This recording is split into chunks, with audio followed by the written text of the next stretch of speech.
é na cabeça do povo por falta de responsabilidade fiscal. Nós não podemos continuar assim. A roubalheira no Brasil continua. Entidades ligadas a agricultores e trabalhadores rurais estão entre as que mais receberam descontos de aposentados investigados pela Operação Sem Desconto. Relatório da Polícia Federal aponta que aposentados do setor rural foram os mais atingidos, com 67% das cobranças de contribuições não autorizadas. CONTAG e CONAFER receberam juntas 27% do total arrecadado pelas 19 principais entidades mencionadas no relatório da Controladoria Geral da União. Pagamentos repassados pelo INSS à CONTAG evoluíram de 336,7 milhões em 2016 para 446,5 bilhões em 2024. Valores da CONAFER saltaram de 400 mil em 2019 para 277,1 milhões em 2024, tendo 2 operadores como alvos dessa operação da Polícia Federal e da CGU. E aí vem a Petelândia com a historinha que tudo começou no governo Bolsonaro, mas que eles agora que denunciaram o crime. Fabiana Barroso, é dose para mamute ouvir uma brincanagem dessa, né? Não, a gente tem que observar na comissão, sessão que teve extraordinária, né, no Senado, o Girão interpelando o ministro e ele ainda tirando onda, falando não tem obrigação de falar nada disso, não tem obrigação de saber. Uma coisa assim absurda. Ministro, e agora, né? O Queiroz do PT, o Queiroz aí do Ministério do PT, do governo petista, o que ele tem para falar desses 27%, né, de arrecadação ilegal? O que o senhor acha? E ele vai responder, já sabemos, né? Não sei nada disso, porque ele sabe como se faz. Como, né, o que está governando todo sempre disse que não é dele, a culpa não é dele, a culpa é do passado. É muito interessante isso. Agora, Serrão, principal ponto disso tudo. Primeiro, podem jogar as cortinas de fumaça que quiserem para tentar abafar a questão do INSS no governo Lula. Não vão conseguir, porque isso aí ele tem perna própria, ele anda sozinho. É tão calamitoso, afetou tantas as pessoas, todo mundo conhece alguém ou foi afetado. Então não tem como abafar tudo isso. Eu vou repetir o que a gente já falou, mas vamos frisar, né? Quem sabe tem alguma autoridade que possa fazer algo nos ouvindo ou nos assistindo, então vai ficar aqui registrado.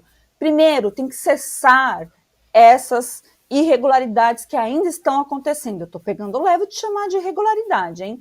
Tem que cessar. Depois, tem que investigar. Depois, não tem motivação para a prisão. Opa, tem sim. Para mim, isso viola até a segurança nacional, porque não, está tão relativizado. Então, gente, a gente precisa fazer pressão, porque é um absurdo nós termos a constatação de que entidades, né, para não dizer sindicatos, estão crescendo com dinheiro do furto ou roubo ou usurpação de velhinhos do Brasil. Isso realmente é bem vergonhoso. O Darcio Bracarense tem mais roubalheira. Advogados de aposentados e aposentados estão relatando ter sido filiados sem seu conhecimento ao Sindinap em agências de correspondentes do Banco BMG ao contratarem empréstimos consignados. O sindicato tem como vice-presidente Frei Chico, irmão do presidente Lula, e é uma das entidades investigadas pela Polícia Federal na Operação Sem Desconto. Entre 2019 e 2024, esse Sindinap foi a terceira entidade que mais arrecadou com descontos, com um salto de faturamento de 100 milhões em 3 anos. O número de aposentados filiados cresceu de 170 mil para 420 mil em apenas 3 anos. E a maioria diz que não se filiou, não. Em auditoria da CGU, 20 de 26 aposentados filiados ao Sindinap, entrevistados, garantiram não reconhecer seus vínculos com essa entidade. Mas o que chama atenção é esse esqueminha de endividamento. Esse é um negócio assustador. E o próprio presidente desse sindicato também tem um conflito de interesse de ser presidente de uma cooperativa de crédito. Mas esse negócio de endividar velhinho, de endividar agricultor, parece uma sacanagem que já fez grandes vítimas do Brasil, né? Verdade, Serrão. Verdade. E obrigado por lembrar. A nossa população talvez já tenha esquecido, mas a audiência do Bradock Show não vai ficar sem saber. Em Santa Cruz do Sul, na região do Rio Grande do Sul, a Polícia Federal começou uma investigação por volta de 2012, 2013 e descobriu que entre os anos 2008 e 2012, cerca de 134 pessoas tinham tirado a própria vida só naquela região. Prestem muita atenção.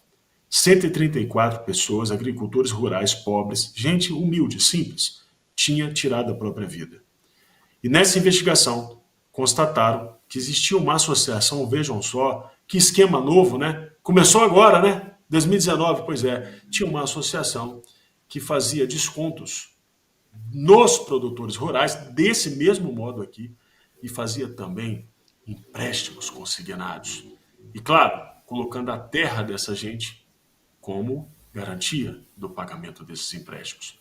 O resultado disso foi que essa associação endividou várias pessoas, essas pessoas ficaram desesperadas porque perderam as suas propriedades, não tinham como pagar e, lamentavelmente, algumas delas entraram em desespero e tiraram a própria vida, num surto de suicídios, como poucas vezes a história do mundo já viu, e por isso eu tenho denunciado o crime contra a humanidade aqui. Qualquer cidadão pode pesquisar sobre essa história do uso do financiamento da agricultura familiar por esse grupo. Agora, eu dou um doce para quem descobrir quem essas associações beneficiavam.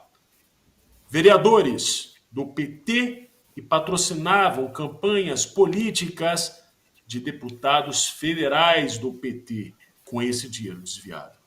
Portanto, Serrão, eu não sei se a gente está dando uma notícia do momento ou uma notícia de mais de 10 anos atrás. A verdade é que se esse país fosse sério, todos eles estariam presos e denunciados no Tribunal Penal Internacional. Com certeza absoluta. E tem mais barbaridade. Esse Sindinap, que tem Frei Chico, irmão de Lula, como vice-presidente, distribuiu uma carta aos parlamentares se defendendo das denúncias de envolvimento no esquema de descontos indevidos do INSS. A entidade, cuja arrecadação chegou a 90 milhões em 2023, está entre as investigadas por desvios. Segundo o documento, os ataques ao sindicato têm o objetivo de atingir o governo de seu irmão, Lula. A única explicação seria o fato de o vice-presidente ser Frei Chico. A carta afirma que o aumento no número de associados foi gradual e compatível com a ampliação dos benefício. O sindicato diz que denunciou descontos indevidos em 2017 no governo Temer, em 2021 no governo Bolsonaro e em 2023 no governo Lula. Ouvindo um papo desse, meu caro Marreta, o que você faz, hein? Olha, Serrão, mas é muita cara de pau desse Frei Chico, que, para quem não conhece, não tem nada de Frei, não. É só porque ele é calvo, é Francisco, não é Frei. Tem gente pensando que o cara é uma liderança espiritual. Não, é Frei Chico, é um apelido que deram para ele lá, porque ele é carecão aí, né? Tem um problema aí e tal, né?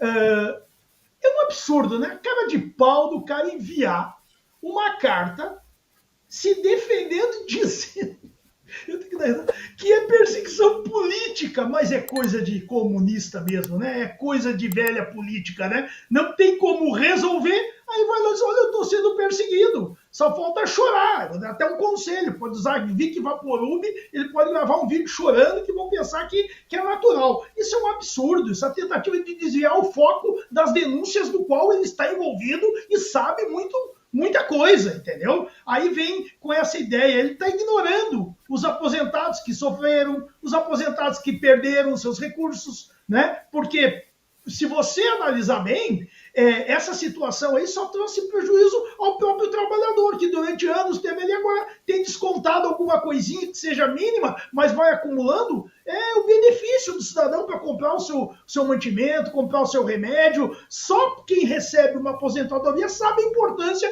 de R$1, de R$10. Quer dizer, agora ele tenta se blindar nessas investigações, manipula a opinião pública, né, a imprensa, que não é uma imprensa séria, ainda dá credibilidade a isso, e ele quer tentar livrar esse aparelhamento que o PT, que o Frei Chico, que esse povo de esquerda fez dentro do INSS. Coitadinho, estou com uma pena de vocês, né? Ora, estão sendo perseguidos. Ah, meu Deus do céu, não tem condições não, é só na marreta mesmo, viu, Serrão?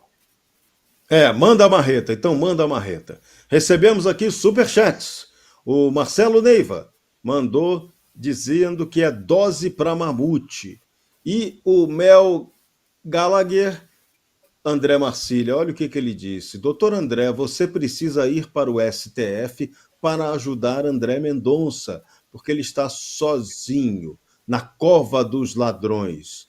Falo que Washington States... Ele está falando de Washington, Estados Unidos, e ama todos nós. Obrigado, Mel. Obrigado pela mensagem sensacional. E o Marcília ficou muito feliz com essa indicação para o cargo supremo. Dose para mamute é essa também, né, mamute, meu caro Marcília? Não sei se isso é uma praga ou se é um desejo bom, né? Mas, enfim, eu agradeço. É sinal que o pessoal confia em você, isso é bacana. E a senadora Damares Alves também, muita gente confia nela. E ela avisou que a oposição pretende acionar o STF caso o presidente do Senado não instale a CPMI do INSS. Segundo Damares, a nossa CPMI, que eu tenho certeza de que vai ser instalada, porque se o presidente da casa não instalar, nós vamos recorrer ao STF. Pergunta fundamental, meu caro André Marcília. Você não está no STF, mas o STF, se receber o pedido da Damares para instalar a CPI, vai instalar ou não? Pois é. O que vocês acham? Vocês acham que existe uma disposição para isso? Eu acho que... Veja, Serrão, a gente precisa entender o seguinte. Hoje, em primeiro lugar, a questão de investigações feitas pelo Congresso, elas dependem estritamente, a gente tem falado isso muito a respeito da Previdência, da CPMI, que está, enfim, toda hora na boca das pessoas. Depende muito de quem que nós teremos na presidência, quem que nós teremos na relatoria, e esse é o grande ponto. Eu tenho até ouvido falar a respeito da CPMI da Previdência, que estão querendo colocar, né? Não sei como é que isso andou aí durante o dia, mas a ideia é de que queriam colocar a Tabata para Amaral para seguir com essa relatoria. Imagina só, né? Então, óbvio que isso não faz com que, sem dúvida alguma, a gente acabe em pizza.